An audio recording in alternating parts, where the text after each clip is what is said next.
Karakteristik saham syariah.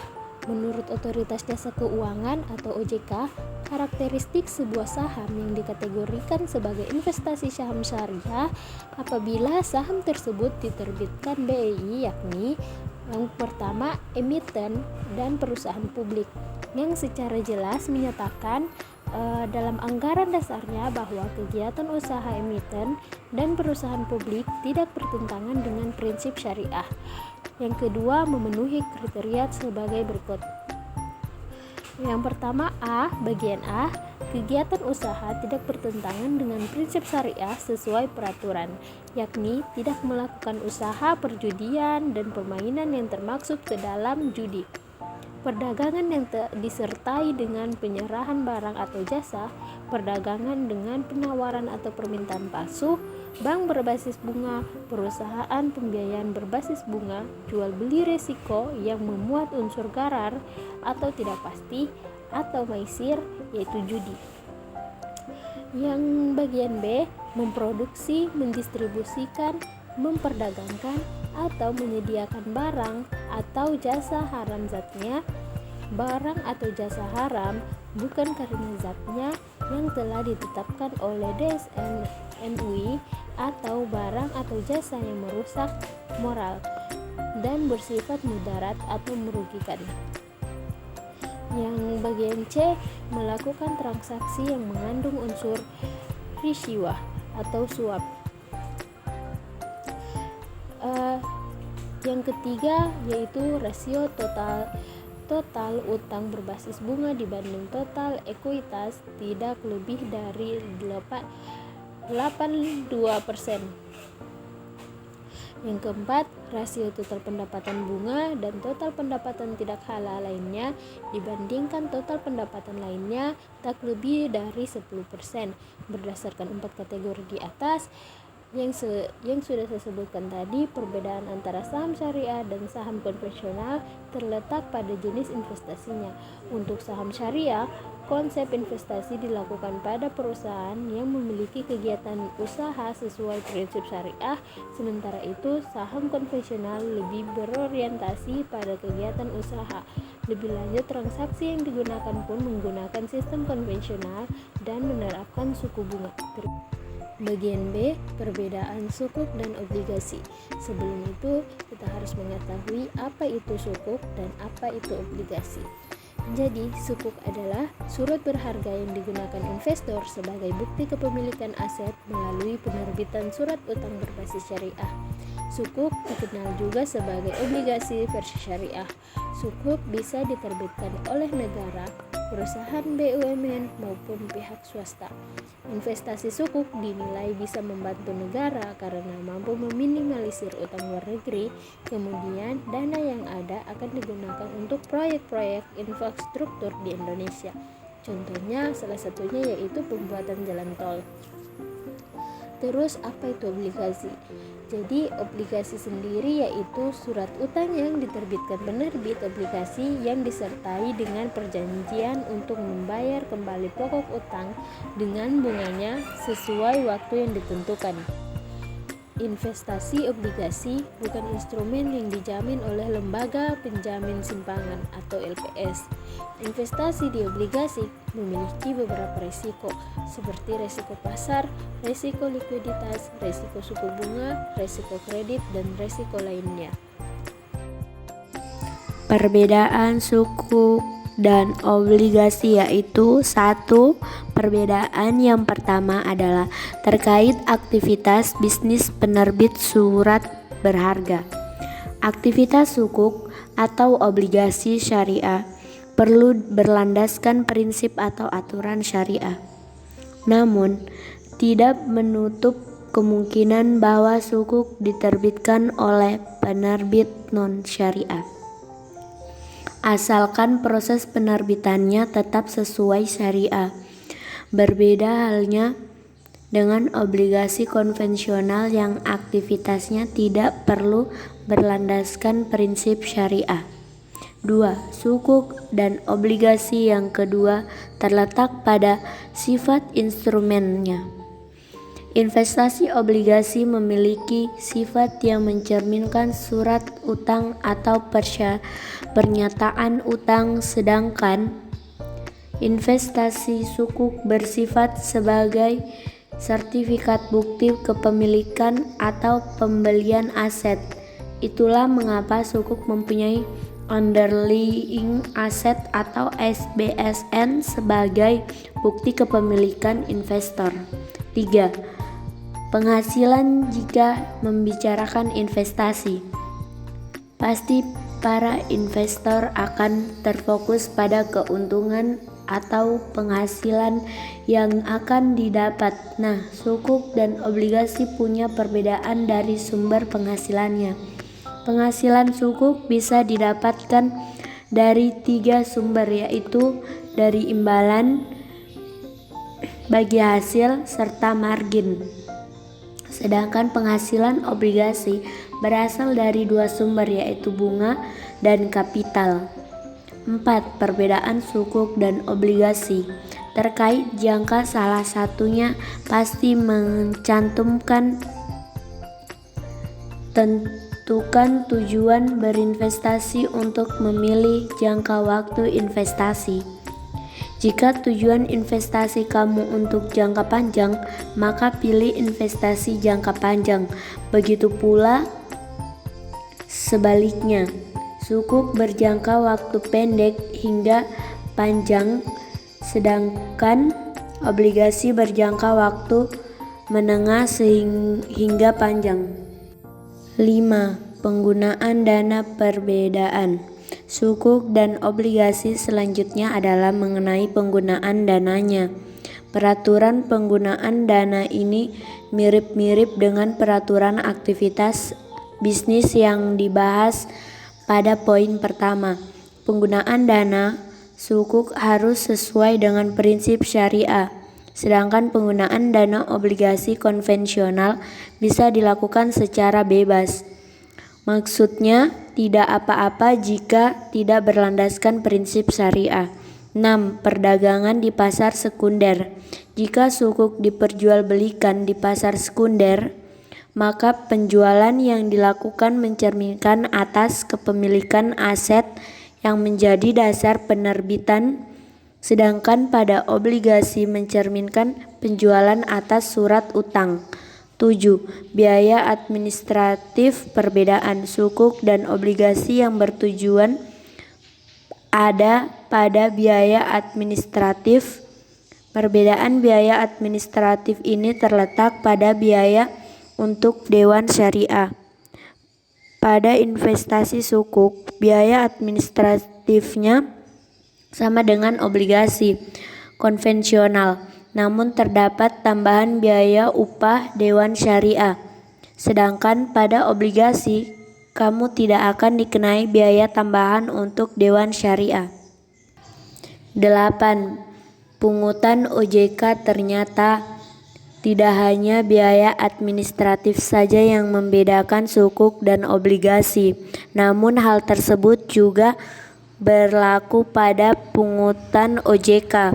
Sukuk dikenai pungutan OJK sebesar 0,05% dari nilai emisi atau maksimal sebesar 150 juta.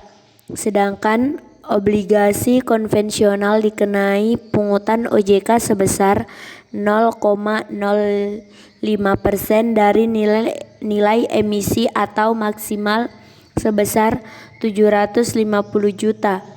Jadi pungutan OJK terhadap investasi obligasi bisa dianggap lebih besar. 9.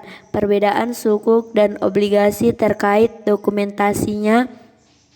Perbedaan sukuk dan obligasi yang terakhir adalah terkait dokumentasinya.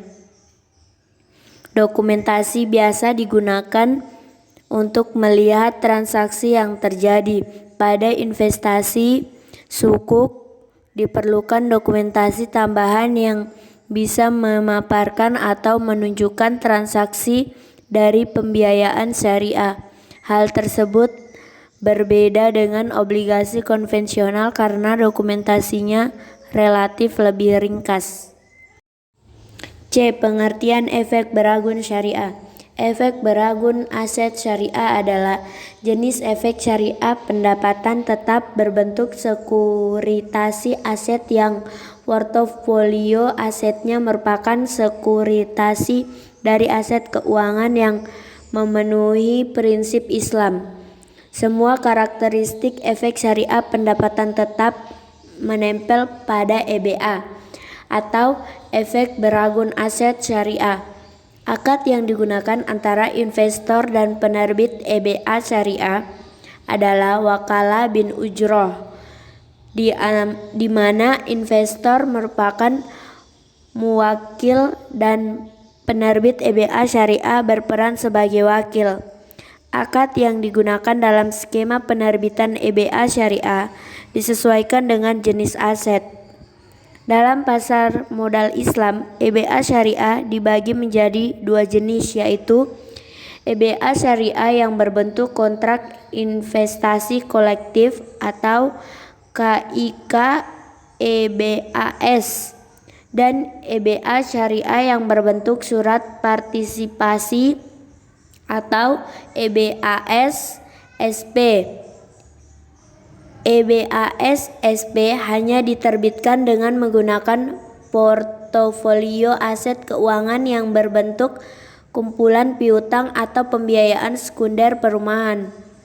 Tidak semua jenis pembiayaan syariah perumahan dapat digunakan sebagai dasar penerbitan EBAS SP. Akad yang digunakan dalam pembiayaan syariah perumahan sangat mempengaruhi boleh atau tidaknya dijadikan sebagai underlying aset. Misalnya pembiayaan syariah perumahan yang menggunakan akad murabahah tidak dapat digunakan sebagai dasar penerbitan EBAS SP. Pengertian zakat. Zakat adalah harta tertentu yang dikeluarkan apabila telah mencapai syarat yang telah diatur sesuai aturan agama. Dikeluarkan kepada 8 asnaf penerima zakat. Menurut bahasa, kata zakat berarti tumbuh, berkembang, subur atau bertambah. Zakat berasal dari bentuk kata zaka yang berarti suci, baik, berkah, tumbuh dan berkembang.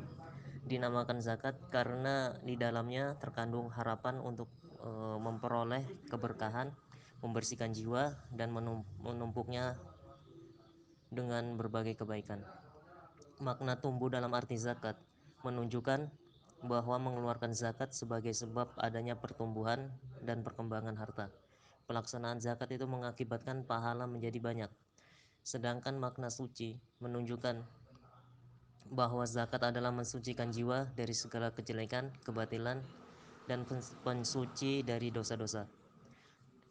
Dalam Al-Quran, surat At-Taubah ayat 103 yang artinya, ambillah zakat dari sebagian harta mereka. Dengan zakat itu kamu membersihkan dan mensucikan mereka. Menurut istilah dalam kitab Al-Hawi Al-Mawardi, mendefinisikan zakat dengan nama pengambilan tertentu dari harta tertentu menurut sifat-sifat tertentu dan untuk diberikan kepada golongan tertentu. Orang yang menunaikan zakat disebut muzaki, sedangkan orang yang menerima zakat disebut sebagai mustahik. Infak dan sedekah. Meski istilahnya berbeda, tetapi infak dan sedekah seringkali diartikan dengan makna yang hampir mirip. Lalu, apa saja yang menjadi perbedaan infak dan sedekah? Nah, perbedaan infak dan sedekah secara singkat, menurut Islam secara umum, perbedaan infak dan sedekah ini bisa dilihat dari segi wujudnya. Infak adalah memberikan sebagian harta atau penghasilan milik kita kepada orang lain atau untuk perintah yang dianjurkan dalam agama Islam. Sementara sedekah bisa berupa harta maupun non-harta. Nah, berikut perbedaan antara infak dan sedekah. Pertama, arti infak dan contohnya dalam agama Islam. Infak berasal dari kata anfaka yang berarti mengeluarkan sesuatu untuk kepentingan sesuatu. Sedangkan menurut terminologi syariat, infak berarti mengeluarkan sebagian dari harta atau penghasilan untuk suatu kepentingan yang diperintahkan ajaran Islam. dalam mengeluarkan harta untuk infak. Seseorang muslim melakukannya dengan sukarela.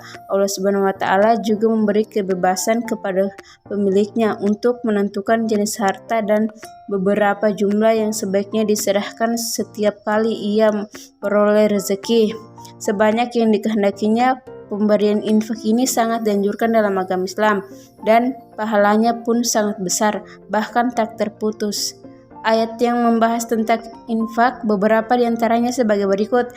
Yang pertama, hai orang-orang yang beriman, belanjakanlah di jalan Allah sebagian dari rezeki yang telah kami berikan kepadamu sebelum datang hari yang pada hari itu tidak ada lagi jual beli dan tidak ada lagi syafaat, dan orang-orang kafir itulah orang-orang yang zalim. Quran Surat Al-Baqarah. Kedua, arti sedekah dan contohnya dalam agama Islam. Secara etimologi, kata sedekah berasal dari bahasa Arab as-sadaqah. Pada awal pertumbuhan Islam, sedekah diartikan dengan pemberian yang disunahkan atau sedekah sunnah. Sedangkan secara terminologi, sedekah adalah memberikan sesuatu tanpa adanya tukarannya karena mengharapkan pahala dari Allah Subhanahu wa taala. Selain harta, sedekah juga bisa diberikan dalam bentuk lainnya, seperti senyum, membantu kesulitan orang lain, menyingkirkan rintangan di jalan, dan berbagai macam kebaikan lainnya. Layaknya infak, sedekah juga sangat dianjurkan dalam agama Islam dan apabila dilakukan akan mendapatkan pahala yang besar dari Allah Subhanahu wa taala. Ayat yang membahas tentang sedekah berikut ini beberapa di antaranya. Yang pertama, jika kamu menampakkan sedekahmu, maka itu adalah baik sekali, dan jika kamu menyembunyikannya dan kamu berikan kepada orang-orang fakir, maka kamu sebagian kesalahan-kesalahanmu dan Allah mengetahui apa yang kamu kerjakan. Pengertian wakaf dan nasir. Pengertian wakaf. Secara etimologi, wakaf berasal dari perkataan Arab waqf yang berarti al-habs. Ia merupakan kata yang berbentuk masdar yang pada dasarnya berarti menahan, berhenti atau diam. Apabila kata tersebut dihubungkan dengan harta seperti tanah, binatang, dan yang lain, ia berarti pembekuan hak milik untuk faedah tertentu.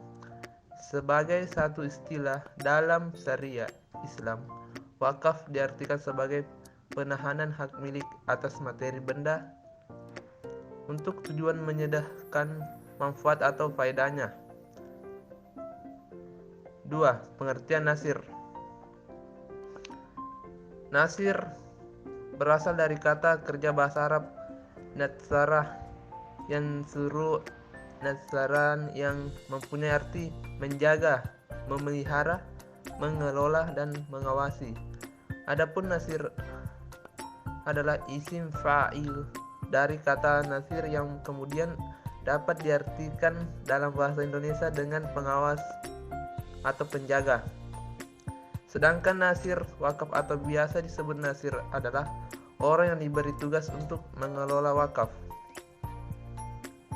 Nasir wakaf adalah orang atau badan hukum yang memegang amanat untuk memelihara dan mengurus harta wakaf sesuai dengan wujud dan tujuan wakaf tersebut. Sedangkan menurut Undang-Undang Nomor 41 Tahun 2004 Pasal 1 Ayat 4 tentang wakaf menjelaskan bahwa nasir adalah pihak yang menerima harta benda wakaf dari wakif untuk dikelola dan dikembangkan sesuai dengan peruntukannya. Investasi emas dalam perspektif Islam. Secara umum, investasi dalam pandangan Islam dapat dibagi menjadi dua kriteria, yaitu investasi yang sesuai syariah dan investasi yang bertentangan dengan syariah. Investasi dapat dikatakan tidak bertentangan dengan syariah jika menerapkan prinsip Rabbani, halal, dan maslahah. Prinsip Rabbani meyakini bahwa segala sesuatu merupakan milik Allah Subhanahu wa taala. Manusia hanya memanfaatkan titipan miliknya untuk memenuhi kebutuhan hidup di dunia sekaligus mempersiapkan bekal untuk fase kehidupan akhirat. Investasi emas memiliki banyak kelebihan. Orang membeli serta menyimpan emas adalah untuk mengamankan daya belinya karena nilai emas stabil. Investasi emas dapat mengamankan kekayaan apabila terjadi krisis moneter atau politik.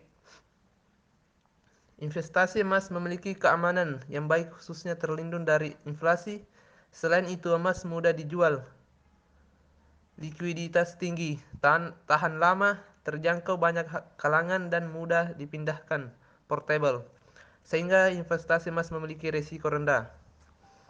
Melansir laman Sahabat Pegadaian, menurut Dewan Syariah Nasional Majelis Ulama Indonesia, menabung emas diperbolehkan halal selama emas yang dibeli tersebut ada wujudnya atau bukan berupa emas fiktif, jelas spesifikasinya, serta bisa diserah terimakan baik saat pembelian maupun penitipan.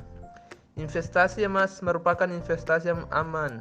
Bagi pemula, investasi emas berupa logam mulia adalah yang paling mudah, di samping return yang bagus, resikonya juga lebih kecil dan bisa sebagai pelindung nilai saat krisis.